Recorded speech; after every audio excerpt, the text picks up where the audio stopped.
Hey everyone, welcome back to my channel. Today I thought I'd try something a little different for me, and that is mixing beauty stuff, because I have some empties to go through, just a few, with psychology. And I know that probably seems like really random, but actually I studied psychology at school and at uni for 4 years. I love it and I'm always reading about it. I have for years, but I've always kind of struggled with how to mix it with my blog and with the Korean beauty products I love so much. So I thought, you know what, why not just throw it in a video together and just see how it works. So that's what I'm doing today.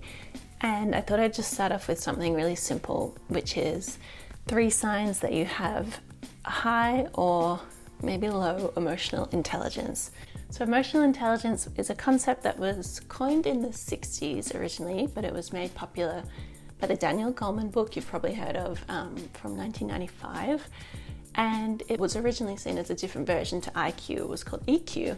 And so you had your emotional quotient, which was the ability to recognize your own emotions and those of others, and to be able to successfully discern between them and to adapt your behavior. But for me, it's really comes down to self-awareness of your own emotions and those of others, and almost just like being considerate of others, but also of yourself. Having low EQ gets a bad rap just for other people, but it actually can be very detrimental to yourself as well. So learning more about this and identifying whether you have high EQ or low EQ can be useful in a lot of ways, and often just to improve your own well-being as well. So it's not a moral value judgment, which was actually one of the criticisms of the original term, because it was seen as a really fixed idea that you could only have a certain number, like with IQ, and you couldn't modify it, and some people were good and some were bad. And I don't actually think it's quite that simple, and I do think it's more of a skill that can be adapted. So don't be concerned if if you don't find yourself to be very emotionally intelligent right now, because you can always modify your behavior, and it's something you can work on, which I find really kind of empowering.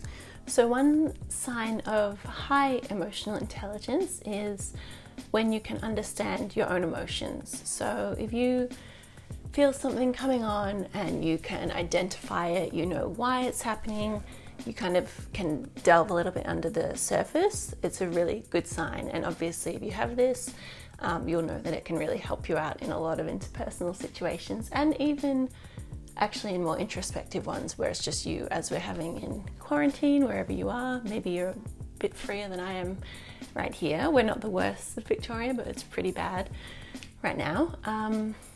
But we're spending a lot of time alone, so even having an awareness of your own emotions, being able to label them correctly and identify them, can be a really peaceful way to progress and to work on your own personal development, really.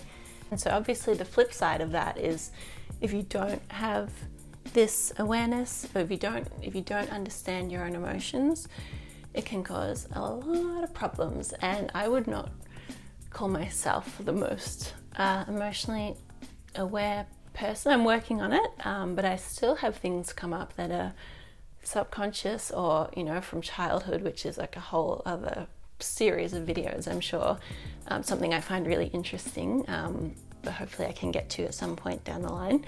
But yeah, if you don't have this awareness of or understanding of your own emotions, it can lead to things like outbursts, where you just like pop, and it just seems to come from nowhere. And the thing is that you don't understand why, which can be really aggravating and kind of concerning as well. So when you can't label an emotion and understand it, and even look at the root cause of it, which is hard, admittedly, when it's yourself,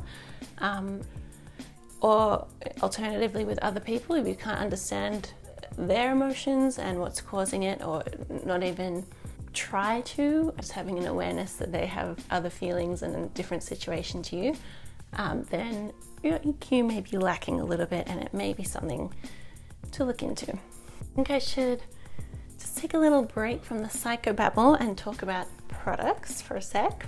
So I have a few empties here that have been waiting to be talked about, so I can finally recycle them. And the first one is this Salus Geranium and Juniper Berry Body Cleanser. This one. This was gifted to me by my sisters-in-law and it is so good. It's actually an Australian made brand, which I didn't know, but it just smells amazing. It honestly smells really similar to the Aesop Geranium cleanser and scrub, which if you know Aesop, you know how good it is. I love the Geranium products, but this one rivals it, and I don't know exactly how much it is. I think around $20. We actually found some in a kind of eco shop and we bought it as a gift for one of my sisters-in-law, but yeah, they're really beautiful products. I think it might be a relatively new brand, but I just worked through that very quickly. Highly recommend. Another product I finished a little while ago is the Sun & Park Beauty Water. I think I've written about this on my blog, I'm quite sure. But it is basically a toner and it's really gentle on the skin. And I just found this really pleasant and non-astringent, non-irritating to use, which is a big deal for me because I have really sensitive skin. I just loved it. I like the smell as well. It's kind of herbal almost, like a little. I really enjoyed that, but I just found it really simple and easy to use, and it seemed to help the products that followed after to absorb better, which I think is the point of at least Korean more gentle toners. Yeah, I love that. So the second sign that you have high EQ is that you take accountability for your problems. I know it's really a lot easier said than done.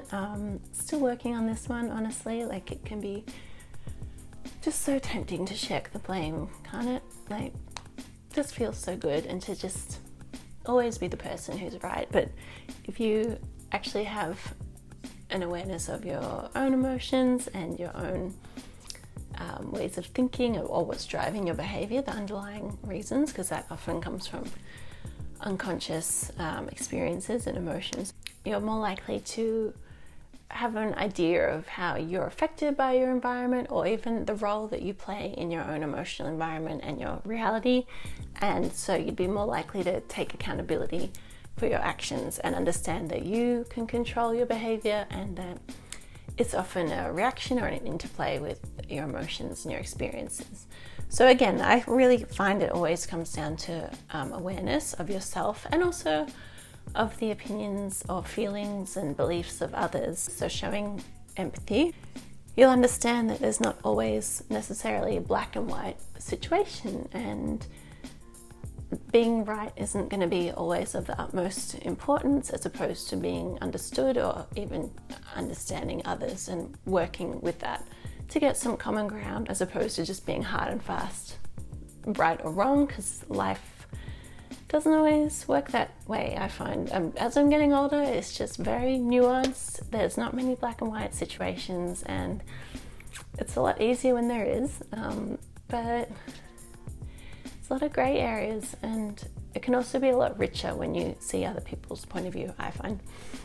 So on the flip side of that one, if you have lower EQ, if this wasn't resonating with you, you'd be more likely to always need to be right and to not hold yourself accountable for your actions or behaviors. So if you have a low awareness of your own inner dynamics, your own emotional blueprint, let's say, again, you lack the awareness of understanding how you work, so it's kind of just like a brute mentality that you need to be right and the other people are wrong and they don't understand you. But actually a lot of it, I think, comes from not understanding yourself. Hold on, my cat's at the door. So if this kind of rings a bell, perhaps you can sometimes have issues managing your emotions, labeling them, and even adjusting them to be appropriate to the environment. Especially when other people are involved, there's always a lot of interplay there, and things are nuanced. So if you sometimes have issues in quarrels, let's say, or hard and fast full-on arguments, working on your EQ could be an easier way to resolve things peacefully, as opposed to even winning an argument but losing a relationship or getting frustrated, or even just not learning anything, because often seeing things from other people's perspectives is very educational. That can be a diplomatic way to put it, but it can be actually educational. Okay, another beauty product I have is a mini one. It is a L'Occitane. Ooh. It is a L'Occitane Cherry Blossom lotion, shimmering lotion.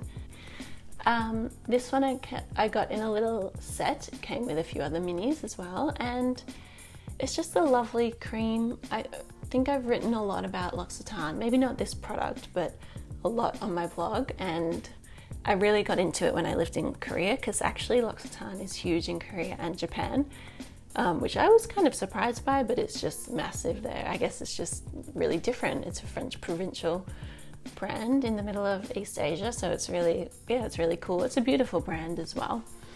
But yeah, this one, if you like sakura scents, hold on. Yeah, it's delicious. If you like the cherry blossom scent, you'll love this. It's really beautiful. Another one I have is the Garnier Micellar water. I've gone through so many of these. It's just a simple micellar water. It's like a budget bioderma, but it does a great job. And I think I've got another one on the go already, so I just keep topping them up. And they're less than $10, I think, maybe closer to $5, and it actually really works. No stinging, no irritation. It's great. Okay, and my last little empty today is this Aveeno Stress Relief Moisturising Lotion.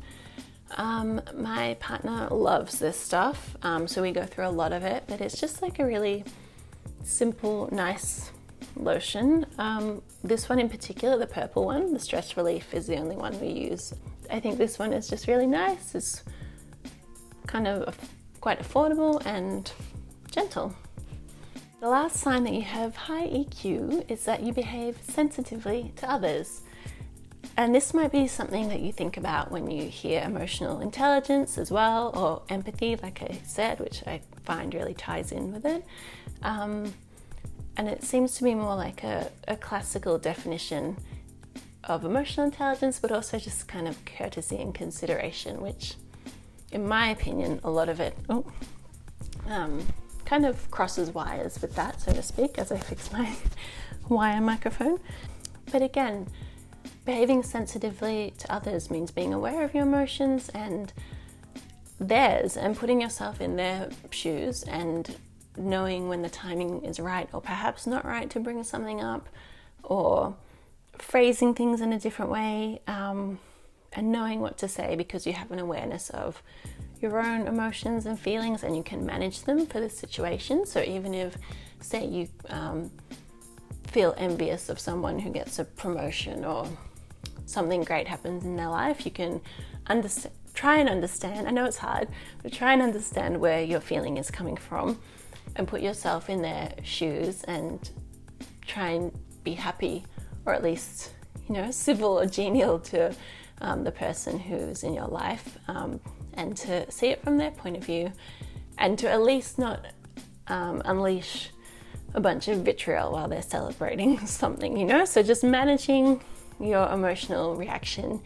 That's just a really crude example, but hopefully you get the idea of what I mean. And obviously the flip side of that one is behaving insensitively, which I'm sure we've all had that, especially if you're watching this video. You're probably really into psychology or beauty, which I'm melding today. You've probably had someone insensitive in your life, and you know how sucky that can be sometimes, especially if it's about something that's important to you, which if they're insensitive, they probably didn't know, but it still can be painful nonetheless. So if you've had this, you'll be aware of it. But perhaps another way of seeing whether this is actually your role in someone's life is when you don't always know what to do or say in certain situations. So you find it hard to kind of gauge the emotional temperature of the room, and you struggle with finding the right words to say. So that would mean, again, not being able to kind of identify what's going on emotionally, not being able to manage and adjust your emotions to the situation and kind of being like out of your depth and uncomfortable because you don't know how to manage that dynamic. So if that sounds familiar, that maybe is a sign that, again, emotional intelligence could do with some work. The good news is that there's always been a lot of debate about whether EQ is actually a behavior or intelligence, because the name suggests it's a hard and fast rule, but actually it can be modified a lot and you can really improve it and work on it, again, once you become aware. And the fact you're even watching this video is a wonderful sign that you give a damn. So don't despair if you've kind of checked all the boxes about not having high EQ, because it definitely is something that can be worked on. I've kind of sped up at the end because my camera is flashing at me to hurry up so it can be charged, but I hope you enjoyed this. Please let me know your comments or what other topics you'd like, because I kind of feel uncomfortable putting this out there. I'm not saying I'm an expert, but I do enjoy all this stuff, and hopefully it can be useful to someone out there, just kind of breaking it down simply, because these are real life skills that can actually really help you, and I find really, like, again, alleviate anxiety and just help to further improve your relationships, which is really one of the most important things in life, I think. I know I'm getting all existential, but just during this lockdown, you know, it really makes you think about things. So yeah, if you did enjoy it, please give it a thumbs up. I think that's important for the algorithm. Let me know what you'd like to see. And with the beauty as well, have you tried any of these products? Do you have anything else to recommend? I'm actually going to be placing a Taiwanese beauty order. I've been dying to go to Taiwan, and obviously I can't go anywhere now. But I thought, you know what, I'm going to try some Taiwanese beauty. So yeah, if you have any recommendations, I would love that. Hopefully this microphone worked, and if the setting changed, my camera fell a couple of times, so I'll work on that. But in the meantime, feel free to check out my blog, and thanks for watching. Okay, that's a wrap for today. My camera is dying right now, so keep checking back, or subscribe, that's what I meant to say. Subscribe for more. Hopefully I'll be doing more regular videos while in quarantine. And check out my blog, Misc Bliss, as well. I have a lot of beauty content on there, so if that's your thing, please have a look. But yeah, thanks so much for watching, and I'll see you next time. Bye.